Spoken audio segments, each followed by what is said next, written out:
ഇയ്യോബിൻ്റെ പുസ്തകത്തെക്കുറിച്ചുള്ള പഠന പരമ്പരയുടെ 6ാമത്തെ ഭാഗമാണിത്. ഇതിനു മുമ്പെയുള്ള എല്ലാ ഭാഗങ്ങളും നഫ്താലി ട്രൈബ് TV എന്ന നമ്മുടെ യൂട്യൂബ് ചാനലിൽ ലഭ്യമാണ്. ഇതിന് ശേഷമുള്ളതും അതേ ചാനലിൽ ലഭിക്കുന്നതാണ്. ചാനലിൻ്റെ ലിങ്ക് ഡിസ്ക്രിപ്ഷൻ ബോക്സിൽ കൊടുത്തിട്ടുണ്ട്.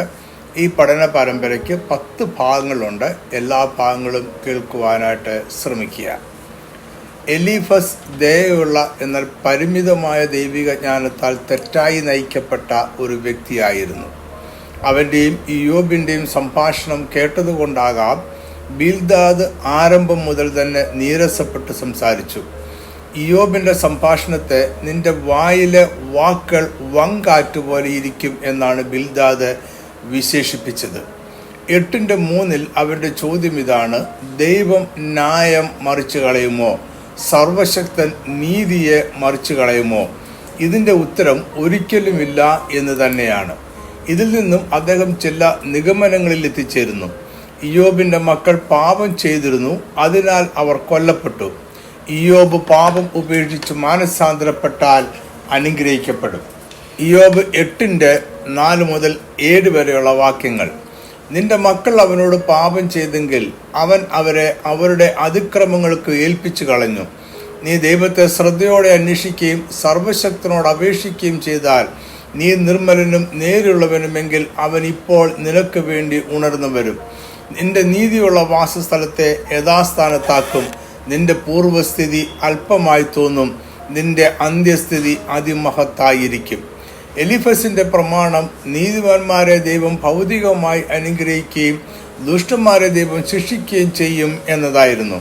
ഈ പ്രമാണത്തെ കൂടുതൽ വിശദമായി രൂപപ്പെടുത്തുകയാണ് ബിൽദാദ് ചെയ്തത്. ഇത് പിതാക്കന്മാർ അന്വേഷിച്ച് കണ്ടെത്തിയ സത്യമാണ് എന്ന് അവൻ അവകാശപ്പെട്ടു. കാരണം ഫലം എന്ന തത്വം തന്നെയാണ് ബിൽദാദിനുമുള്ളത്.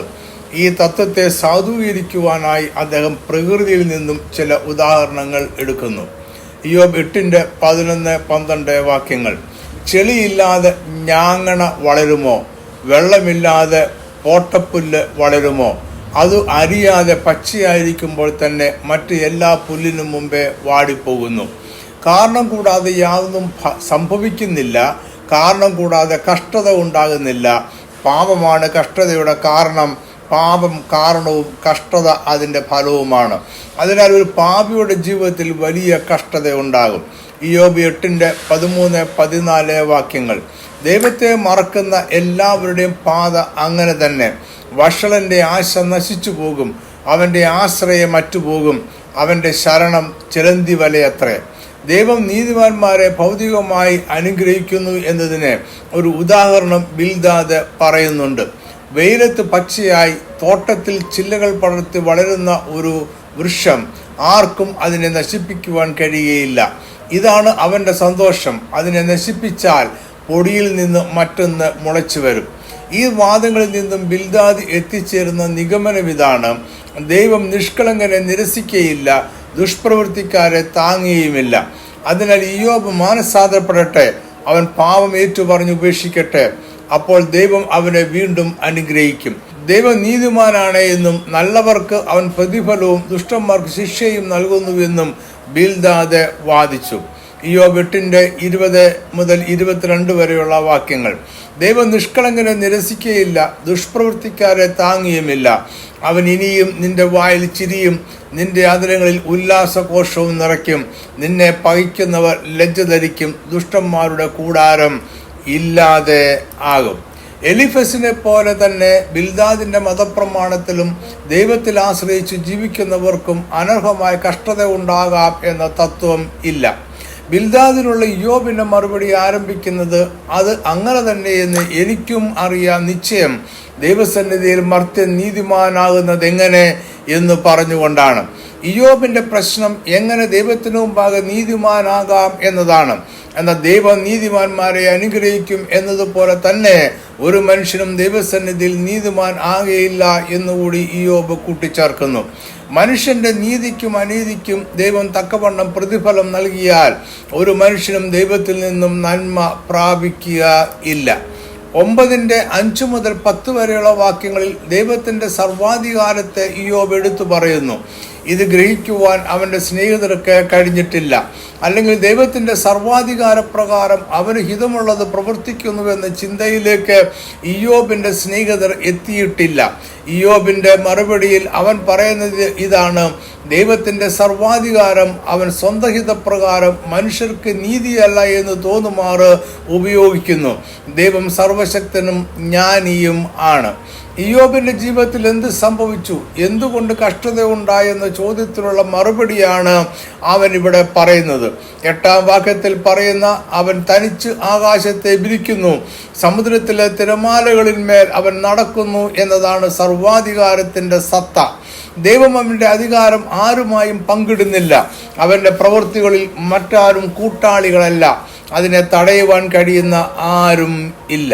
രഹബ്, മഹാസർപ്പം, മഹാനക്രം എന്നിവയെല്ലാം ദൈവത്തിനെതിരെ പോരാടുന്ന സാത്താന്യ ശക്തികളെ സൂചിപ്പിക്കുന്ന വാക്കുകളാണ്. ഇത് ഇയ്യോബിന്റെ കാലത്ത് പ്രചാരത്തിലിരുന്ന ഐതിഹ്യ കഥകളിലെ ദുഷ്ടജീവികൾ ആയിരിക്കാം. ഇയ്യോബ് നീതിമാൻ ആയിരുന്നാലും സർവാധികാരിയും സർവശക്തനുമായ ഏകദൈവത്തോട് വാദിക്കുവാൻ അവന് കഴിയുകയില്ല.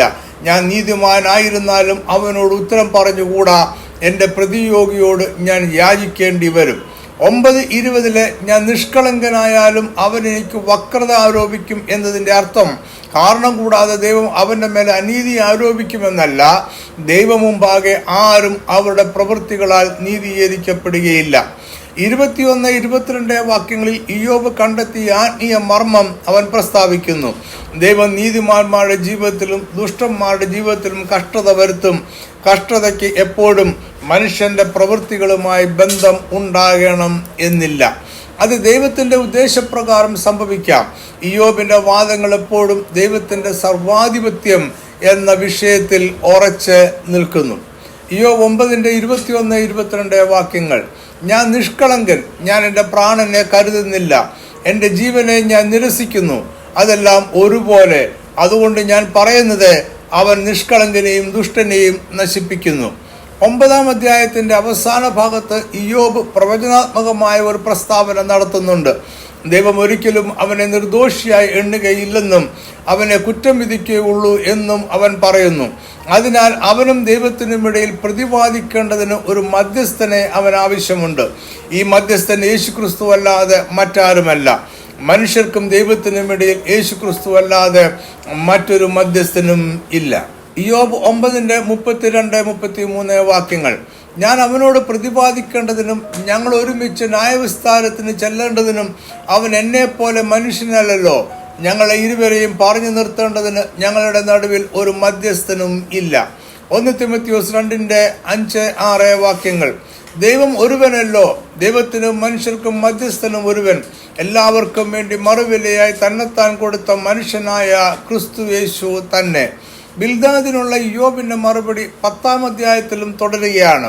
ഇവിടെ അവൻ ദൈവത്തോട് 4 ചോദ്യങ്ങൾ ചോദിക്കുന്നു. ചോദ്യങ്ങൾ ഇതെല്ലാമാണ്: 1. ദൈവം അവനോട് വ്യവഹരിപ്പാൻ സംഗതി എന്ത്? പീഡിപ്പിക്കുന്നതും അവന്റെ കൈപ്പണിയെ തുച്ഛീകരിക്കുന്നതും ദുഷ്ടന്മാരുടെ ആലോചനയിൽ പ്രസാദിക്കുന്നതും ദൈവത്തിന് യോഗ്യമോ? ദൈവം നീതിമാനാണ് എന്ന സത്യത്തെ ഇയ്യോബ് ഇവിടെ ചോദ്യം ചെയ്യുന്നു. 2. പരിമിതിയുള്ള മാനുഷിക കണ്ണുകൾ പോലെയാണോ ദൈവത്തിന്റെ കാഴ്ചയും?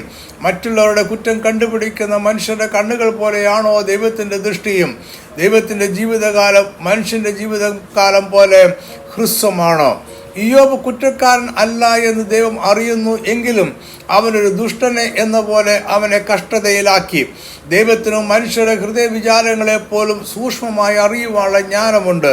എന്നാൽ മനുഷ്യന്റെ പരിമിതമായ ദൃഷ്ടിയുള്ളവനെ പോലെ ദൈവം ഇയ്യോബിനെ ശിക്ഷിക്കുന്നു. ഇതാണ് ഇവിടെ ചോദ്യം ചെയ്യപ്പെടുന്നത്. 3. 10-ാം അധ്യായം 8-17 വരെയുള്ള വാക്യങ്ങളിൽ 3-ാമത്തെ ചോദ്യമുണ്ട്.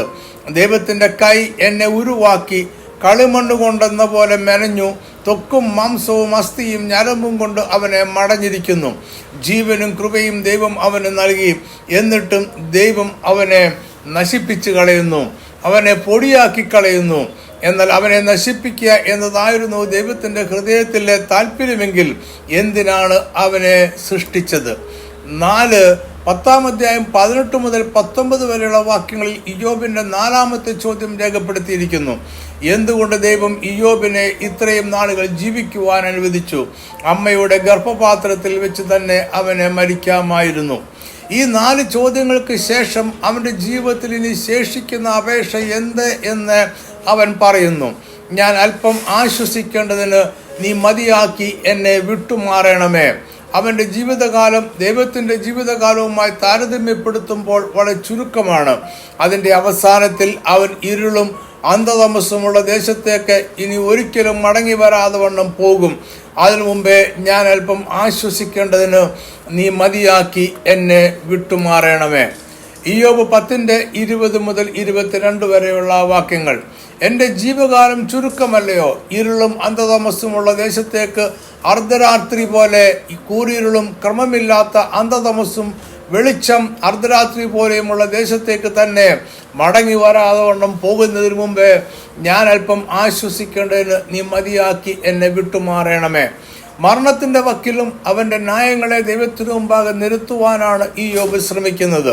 കാരണം അവന്റെ നീതിയിൽ അവൻ അത്രമാത്രം ആത്മവിശ്വാസം ഉണ്ടായിരുന്നു. അവൻ മരിക്കുന്നതിന് മുമ്പ് ദൈവത്തോട് പാപം ചെയ്യാതെ ഇരിക്കേണ്ടതിനായി അവനെ കൂടുതൽ കഷ്ടത്തിലാക്കാതെ വിട്ടുപോകുവാൻ അവൻ ദൈവത്തോടെ അപേക്ഷിച്ചു. ദൈവത്തിന്റെ സർവാധികാരം, അവന്റെ നീതി എന്നിവയെ ഒരുമിച്ച് നിർത്തി നിർമ്മലരായ മനുഷ്യരുടെ ജീവിതത്തിൽ അനർഹമായി സംഭവിക്കുന്ന കഷ്ടതയെ വിശദീകരിക്കുവാൻ ഇയ്യോബ് ശ്രമിക്കുകയാണ്. അവൻ അതിൽ പൂർണ്ണമായി വിജയിക്കുന്നില്ല. അവന്റെ സ്നേഹിതർക്ക് അവന്റെ വാദം മനസ്സിലാകുന്നതും ഇല്ല. നയമാത്യനായ സോഫർ ഇയ്യോബിന്റെ 3-ാമത്തെ സ്നേഹിതനാണ്. അവന്റെ 1-ാമത്തെ സംഭാഷണം 11-ാം അധ്യായത്തിൽ രേഖപ്പെടുത്തിയിരിക്കുന്നു. അദ്ദേഹം വളരെ ദേഷ്യത്തോടെയാണ് ഇയ്യോബിനോട് സംസാരിച്ചത്. ഇയ്യോബിന്റെ സംഭാഷണം വായ്പട മാത്രമാണ് എന്ന് അവൻ ആരോപിച്ചു. ഇയ്യോബ് 11:2-3 വാക്യങ്ങൾ. വാഗ്ബാഹുല്യത്തിന് ഉത്തരം പറയേണ്ടയോ? വിടുവായൻ നീതിമാനായിരിക്കുമോ? നിന്റെ വായ്പട കേട്ടിട്ട് പുരുഷന്മാർ മിണ്ടാതിരിക്കുമോ? നീ പരിഹസിക്കുമ്പോൾ നിന്നെ ലജ്ജിപ്പിപ്പാൻ ആരുമില്ലയോ? ദൈവത്തിന്റെ മുമ്പാകെ നിർമ്മലനായിരിക്കുന്നു എന്ന ഇയ്യോബിന്റെ അവകാശവാദമാണ് അവന്റെ സ്നേഹിതർക്ക് ഉൾക്കൊള്ളുവാൻ കഴിയാഞ്ഞത്. എൻ്റെ ഉപദേശം നിർമ്മലമെന്നും തൃക്കണ്ണിന് ഞാൻ വെടിപ്പുള്ളവനെന്നും നീ പറഞ്ഞുവല്ലോ. അവരുടെ സംഭാഷണത്തിൽ ഒരിടത്ത് പോലും ഇയ്യോബ് ചെയ്ത ഏതെങ്കിലും ഒരു പാപപ്രവൃത്തിയെ അവർ ചൂണ്ടിക്കാണിക്കുന്നില്ല. എന്നാൽ കഷ്ടത പാപത്തിന്റെ ഫലമായി മനുഷ്യരുടെ ജീവിതത്തിൽ സംഭവിക്കുന്നു എന്നതാണ് അവരുടെ പ്രമാണം. കാരണം ഫലം എന്ന അവരുടെ മതപ്രമാണത്തോടെ ഇയ്യോബിന്റെ നീതിവാദം യോജിക്കുന്നില്ല. ഇതാണ് 3 സ്നേഹിതരുടെയും പ്രശ്നം. ഈ കഥയുടെ ആരംഭത്തിൽ ഇയ്യോബ് നിഷ്കളങ്കനും നേരുള്ളവനും ദൈവഭക്തനും ദോഷം വിട്ടകലുന്നവനും ആയിരുന്നു എന്ന് പറഞ്ഞില്ലായിരുന്നു എങ്കിൽ സോഫറിന്റെ ആരോപണം സത്യമായേനെ. ഇയ്യോബ് സ്വയം നീതിമാനെന്ന് അവകാശപ്പെടുക ആയിരുന്നില്ല. അവൻ നീതിമാനായിരുന്നു. അവനെ നീതിമാൻ എന്ന് ദൈവമാണ് വിശേഷിപ്പിച്ചത്. നീതിമാനായ ഒരുവൻ അവൻ പാപിയാണ് എന്ന് കപടമായി അഭിനയിക്കേണ്ടതില്ല. ഇയ്യോബിന്റെ പാപപ്രവൃത്തി എന്താണ് എന്ന് അവന്റെ സ്നേഹിതന്മാർ പറയുന്നുമില്ല. അതിനാൽ സോഫറിന്റെ ആരോപണങ്ങൾ മറ്റ് സ്നേഹിതരുടെ ആരോപണങ്ങളെ പോലെ തെറ്റാണ്. അത് ദൈവത്തെക്കുറിച്ചുള്ള പരിമിതമായ ജ്ഞാനത്തിൽ നിന്നും ഉടലെടുത്ത വികലമായ ഒരു മതപ്രമാണം ആണ്. സോഫറിന്റെ വാദങ്ങൾ ഇതെല്ലാമാണ്. ദൈവം അവന്റെ അധരം ഇയ്യോബിനെതിരെ തുറന്നിരുന്നു എങ്കിൽ എന്ന് സോഫർ ആഗ്രഹിക്കുന്നു. ദൈവിക ജ്ഞാനത്തിന്റെ ആഴമുള്ള മർമ്മങ്ങൾ അവൻ അറിയിച്ചേനെ. ദൈവം ഇയ്യോബിന്റെ പാപത്തിനൊത്തവണ്ണം ശിക്ഷിച്ചിട്ടില്ല എന്നും അപ്പോൾ അറിയാമായിരുന്നു. യഥാർത്ഥത്തിൽ ഇയ്യോബിന്റെ ചില പാപങ്ങളെ ദൈവം ക്ഷമിച്ചിരിക്കുന്നു. അതിനാൽ ഇയ്യോബിന്റെ കഷ്ടത അവന്റെ പാപത്തോളം എത്തിയിട്ടില്ല. ഇവിടെ സോഫർ മനസ്സിലാക്കിയിരിക്കുന്ന മതപ്രമാണങ്ങളുടെ ക്രൂരതയാണ് അവന്റെ വാക്കുകളിലൂടെ വെളിപ്പെടുന്നത്. 11:7 മുതൽ 12 വരെയുള്ള വാക്യങ്ങളിൽ ദൈവത്തിന്റെ ജ്ഞാനത്തിന്റെ അഗാധത്വവും സമ്പൂർത്തിയും എത്രമാത്രം എന്ന് അതിമനോഹരമായി സോഫർ വിവരിക്കുന്നു. അത് ആകാശത്തോളം ഉയരമുള്ളത്, അത് പാതാളത്തെക്കാൾ അഗാധമായത്. യാതൊന്നും ദൈവം അറിയാതെ ഇരിക്കുന്നില്ല. ദൈവത്തിന് ന്യായാധിപ സഭയെ വിളിച്ചുകൂട്ടി ഒരുവനെ കാരാഗൃഹത്തിൽ ബന്ധിക്കുവാൻ കഴിയും. അവനെ ആർക്കും തടയുവാൻ കഴിയുകയില്ല. 11-ാം വാക്യത്തിൽ ദൈവം നിസ്സാരന്മാരെ അറിയുന്നുവല്ലോ, ദൃഷ്ടി വെക്കാതെ തന്നെ അവൻ ദ്രോഹം കാണുന്നു എന്നാണ് സോഫർ പറയുന്നത്. ഇയ്യോബിന്റെ പാപനിമിത്തമാണ് അവനും കുടുംബത്തിനും കഷ്ടത ഉണ്ടായത് എന്നാണ് അവന്റെ വാദം. 11-ാം അധ്യായം 13 മുതൽ 20 വരെയുള്ള വാക്യങ്ങളിൽ ഇയ്യോബിന്റെ കഷ്ടതയുടെ പരിഹാരം എന്താണ് എന്ന് ദൈവത്തിൽ നിന്നും ഗ്രഹിച്ചതുപോലെ സോഫർ സംസാരിക്കുന്നു. അവൻ പറയുന്നതാണ് ഏക പരിഹാര മാർഗം. അതിന് ഇയ്യോബിനെ ദൈവത്തോട് നിരപ്പിക്കുവാനും സകല കഷ്ടതകളെയും അകറ്റിക്കളഞ്ഞ് വീണ്ടും ഭൗതിക അനുഗ്രഹങ്ങളെ കൊണ്ടുവരുവാനും കഴിയും. അവന്റെ പരിഹാര മാർഗം ഇതാണ്. ഇയ്യോബിന്റെ ജീവിതത്തിൽ മറിഞ്ഞിരിക്കുന്ന ഏതോ പാപമുണ്ട് എന്നും അത് അവൻ ദൈവത്തോട് ഏറ്റുപറഞ്ഞ് പാപക്ഷമ പ്രാപിക്കണമെന്നും സോഫർ വാദിച്ചു. അതിനാൽ ഇയ്യോബിന്റെ ഹൃദയത്തെ സ്ഥിരമാക്കി ദൈവത്തിങ്കിലേക്ക് കൈമലർത്തണം. ദ്രോഹം അകറ്റി നീതികേട് കൂടാരങ്ങളിൽ നിന്നും നീക്കിക്കളയണം. അപ്പോൾ അവന് കളങ്കം കൂടാതെ ദൈവത്തിങ്കിലേക്ക് മുഖം ഉയർത്തുവാൻ കഴിയും. അങ്ങനെയെങ്കിൽ അവൻ ഉറച്ചു നിൽക്കും, ഭയപ്പെടുകയുമില്ല. അപ്പോൾ കഷ്ടത മറക്കും, ഒഴുകിപ്പോയ വെള്ളം പോലെ അതിനെ ഓർക്കും. 20-ാം വാക്യത്തിൽ അവന്റെ ഉപദേശം സ്വീകരിക്കുന്നില്ല എങ്കിൽ എന്ത് സംഭവിക്കുമെന്ന് കൂടി സോഫർ പറയുന്നുണ്ട്. എന്നാൽ ദുഷ്ടന്മാരുടെ കണ്ണ് മങ്ങിപ്പോകും, ശരണം അവർക്ക് പൊയ്പോകും, പ്രാണനെ വിടുന്നതത്രേ അവർക്കുള്ള പ്രത്യാശ. 12 മുതൽ 14 വരെയുള്ള അധ്യായങ്ങൾ സോഫറിനുള്ള ഇയ്യോബിന്റെ മറുപടിയാണ്. ഇയ്യോബിന്റെ 1-ാമത്തെ സംഭാഷണത്തിൽ അവൻ സ്നേഹിതരോടും ശേഷം ദൈവത്തോടും സംസാരിച്ചു. ഇവിടെയും അതേ രീതി അവൻ പിന്തുടരുന്നു. 12:1 മുതൽ 13:19 വരെ ഇയ്യോബ് സ്നേഹിതരോട് സംസാരിക്കുന്നു. 13:20 മുതൽ 14:22 വരെ അവൻ ദൈവത്തോടെ സംസാരിക്കുന്നു. ഇയ്യോബ് സംഭാഷണം ആരംഭിക്കുന്നത് അവന്റെ സ്നേഹിതന്മാരുടെ അഹംഭാവത്തെ വിമർശിച്ചുകൊണ്ടാണ്. അവർ വിദ്വജനം ആണ് എന്നും അവർക്ക് മാത്രമേ ജ്ഞാനമുള്ളൂ എന്നും അവർ കരുതുന്നു. ഇയ്യോബും അവരെ പോലെ ബുദ്ധിയുള്ളവനാണ് എന്ന് അദ്ദേഹം അവകാശപ്പെടുന്നു. ഇവിടെയും ഇയ്യോബ് അവന്റെ നീതിയെ ഉപേക്ഷിക്കുവാൻ തയ്യാറാകുന്നില്ല. സുഖമായി ജീവിക്കുന്നവർ മറ്റുള്ളവരുടെ കഷ്ടത നിന്ദ്യത്തോടെ കാണുന്നു.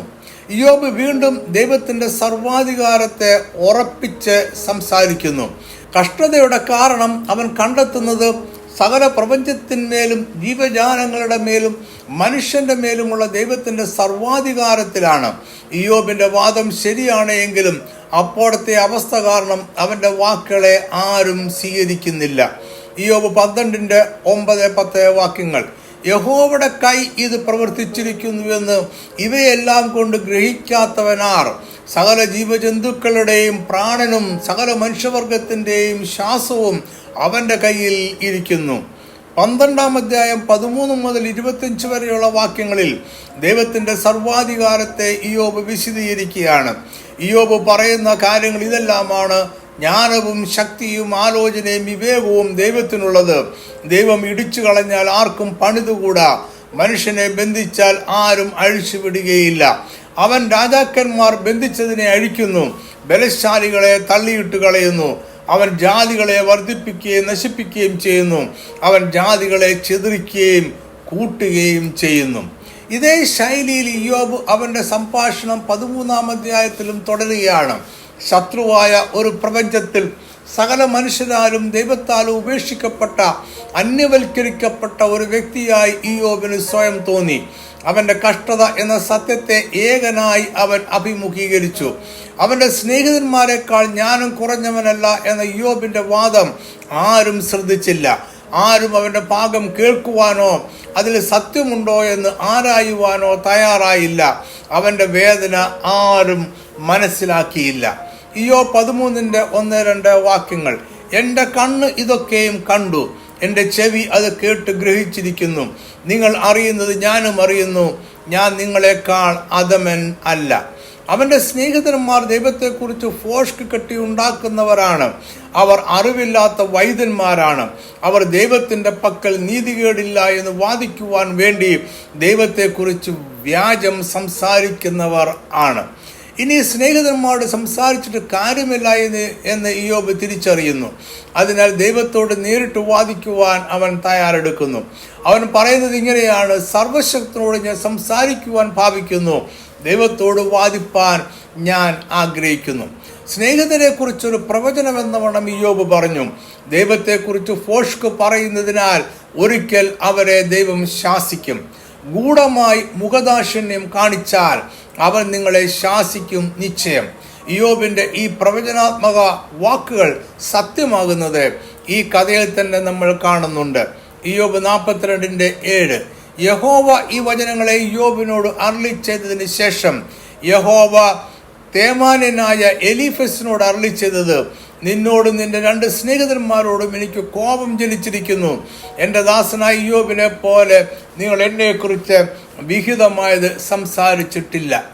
13-ാം അധ്യായം 15 മുതൽ 18 വരെയുള്ള വാക്യങ്ങളിൽ ഇയ്യോബ് അവൻ്റെ തീരുമാനം അറിയിക്കുന്നു. ഇത് 13:3 അവൻ പറഞ്ഞതിൻ്റെ പുനരാവർത്തനമാണ്. സർവശക്തനോട് ഞാൻ സംസാരിപ്പാൻ ഭാവിക്കുന്നു, ദൈവത്തോട് വാദിപ്പാൻ ഞാൻ ആഗ്രഹിക്കുന്നു. 13:15 അവൻ വീണ്ടും പറഞ്ഞു, അവൻ എന്നെ കൊന്നാലും ഞാൻ അവനെ തന്നെ കാത്തിരിക്കും, ഞാൻ എൻ്റെ നടപ്പ് അവന് മുമ്പാകെ തെളിയിക്കും.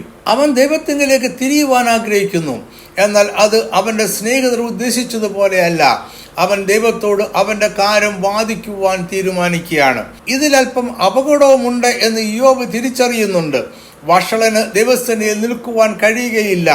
ഇയ്യോബിൽ ദൈവം പാപം കണ്ടെത്തിയാൽ അവൻ മരിച്ചേക്കാം. അതിനാൽ ദൈവസന്നിധിയിൽ ജീവനോടെ നിൽക്കുവാൻ കഴിഞ്ഞാൽ അവനിൽ പാപമില്ല എന്നതിന് അത് തെളിവാകും.